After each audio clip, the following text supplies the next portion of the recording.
Good day, madam. My name is Wong Min, and my machine number is 271124. So today I'm going to discuss about Ivan-Pavlov dog experiment. So before moving on to the Ivan-Pavlov dog experiment, let's look about who is Ivan Pavlov. So Ivan Pavlov is a Russian physiologist, and this experiment was done on 1890. And since Ivan Pavlov is a physiologist instead of a psychologist, so this experiment result is said to be an unintentional finding. So Pavlov actually mainly examines the gastrointestinal system of dog, and Pavlov initially examines involves the surgically placing tiny tube into the cheek of dog to quantify saliva accumulation under various situations. And throughout the experiment, Pavlov and his assistant will enter the room with the aim to evaluate how much saliva each dog produced when each item was placed in front of them. And during this gastrointestinal experiment, Pavlov noticed that the dog began to salivate not only when the food are put in front of them, but when one of the Pavlov assistants came down the hallway to serve food to them. Thus, Pavlov sought to see if this nervous reflex could be taught to respond to stimuli other than food, and this is how the born of Pavlovian conditioning, or is also well known as classical conditioning. So, before moving on to explain the Pavlov dog experiment, how it's going on, there are 5 terms to know beforehand. The first will be the unconditioned stimulus. It means that the nature response or reaction, while for the unconditioned response is the response to unconditional stimulus, and the nature stimulus means there's no response, while conditioned stimulus it is the learned response, while for conditions response is the response to conditioned stimulus. So to understand Pavlov dog experiment, how it goes on, there are 3 phases to talk about. So for the first phase will be an unconditioned stimulus will cause an unconditioned response. So in this case, when we talk about dog experiment, so when there are foods put in front of the dog will produce natural salivation response to food, and this kind of action is done naturally by dog without being taught by anyone. So in this case, unconditioned stimulus equal to the food, while unconditioned response equal to the salivation. So for the next phase will be a nature stimulus cause no response. So in this case, if Pavlov or assistants ring the bell without conditions the bell as a stimulus to food, the dog will have no response or no access of conditions or unconditioned, which means that the dog will only hearing to the ring of bell, the dog will have no any response or he won't salivate. Okay. So next, let's move on to the third phase, which is conditioned stimulus cause a conditioned response. So in this case, if Pavlov or his assistant ring the bell before serving the food to the dog, it will help the condition the dog to identify the sounds of the bell with the promise of food. And in this case, the sounds of the bell will transfer from a natural stimulus to a conditioned stimulus. So in this case, conditioned stimulus, which is the ring response, is equal to the bell, while conditioned response is equal to the salivation in response to a bell ringing. So let's move on to the contribution of Pavlov experiment. So the first contribution, which is the contribution on the formations of classical conditioning theory. So classical conditioning theory is a learning process driven by natural correlations between an environmental stimulus and other stimulus. Moreover, classical conditioning is also a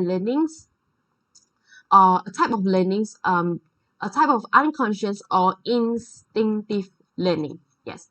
So for the second contribution of Pavlov's research is it's formed the basis of what would become behavioral psychology today.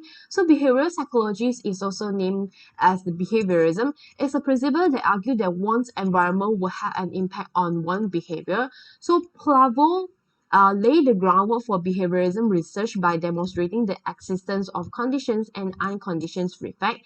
Pavlov, Watson, and other notable scientists of the period co-founded behaviorism, a significant school of psychology that held that psychology should only be understood through behavior. So the third contribution of Pavlov research is it built a framework for other research, and it impacts some notable psychologists, for instance, we have Skinner and John B. Watson. So John B. Watson's impacted by Pavlov research to investigate if even have the same results could be achieved by humans volunteer, because Pavlov was doing it on dog, while John B. Watson was doing it on human, and this is how they will have the access of little Albert's experiment. Moreover, the personality of Han Isaac also impacted by Pavlov experiment, and it impacted the theory of introversion and extroversion. And Isaac eventually broadened the research to include human personality trial. So for the fourth contribution, which is Pavlov's research developed critical behaviors therapy approach. For instance, floodings and desensitization is named to be the ideal for people who battle for fears and anxiety.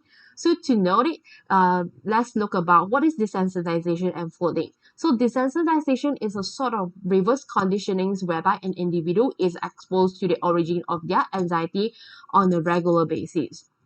Whereas flooding is actually some sort of similar things to the desensitization. It also an individual is exposed to the cause of their anxiety, but it was done to more strongly and a longer period of time. So the last contribution of Pavlov to be discussed by me is Pavlov classical conditionings involved in wide range of application, for instance, behavioral therapies, education settings, experimental and clinical settings, and systematic desensitization for the treatment of phobia.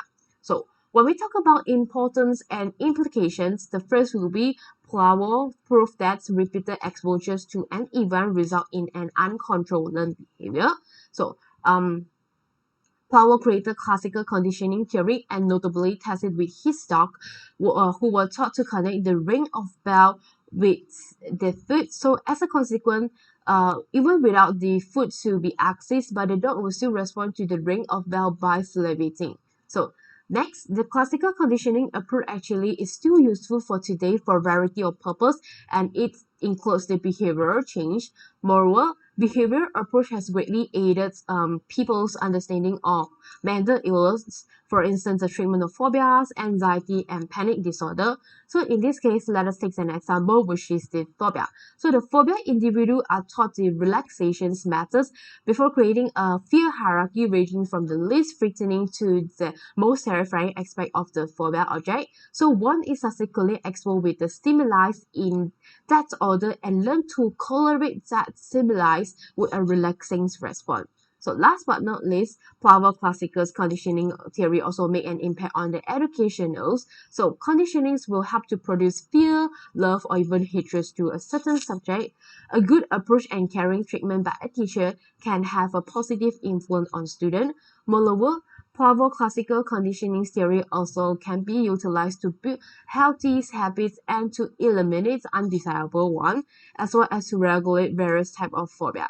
So Pavlov classical conditioning theory, it is a learning process to association, and it is undeniably impacted and useful in the today's world. So that's all from me. Thank you.